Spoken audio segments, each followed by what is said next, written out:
लोक ही MIDC विभागामध्ये बौद्धनगर MIDC इथे 13 लोक फसली होती. तर त्यांना रेस्क्यू टीम बोलवून आम्ही रेस्क्यू टीमने त्यांना रेस्क्यू केलं आणि ह्या पुराच्या पाण्यातून आम्ही त्यांना बाहेर काढलं. बाहेर काढल्यानंतर आम्ही त्यांना महात्मा फुले शाळेमध्ये त्यांना शिफ्ट करण्यात आलं. टेम्पो केला होता. टेम्पोमध्ये बसून ह्या सगळ्या मंडळींना आम्ही महात्मा फुले शाळा चिंचवड स्टेशन येथे पाठवलं होतं. तर त्यांच्या प्रतिक्रिया आपण इथं बघणार आहोत की त्यांना किती सोयी सुविधा त्यांना तिथं उपलब्ध झाल्या. म्हणजे आपत्कालीन विभाग आपला किती सक्षम आहे हे आपल्याला यांच्या बोलण्यावरून आपल्याला लक्षात येईल.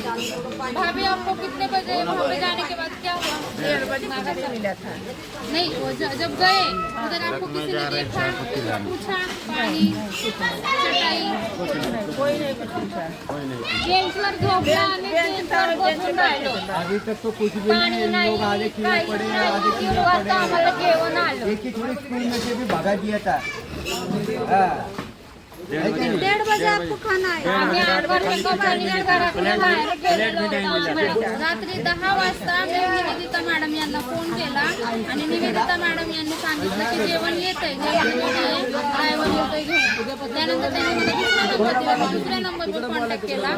दुसऱ्या नंबरवर कॉन्टॅक्ट केला असता त्यांनी ड्रायव्हरचा नंबर दिला. 2 तासानंतर ड्रायव्हरला फोन केला. ड्रायव्हरला शाळा सापडत नव्हती. रेस्क्यू टीमने त्यांना सांगितलं होतं किंवा आपत्कालीन विभागाने ठराविक त्या शाळा ठरवल्या होत्या. मग यांना ॲड्रेस कशा माहिती नव्हते बरं. आणि हे लोक बिचारे एकतर पाण्यामध्ये ते 24 तास अडकलेले होते. पाण्यातून ते बाहेर निघाले.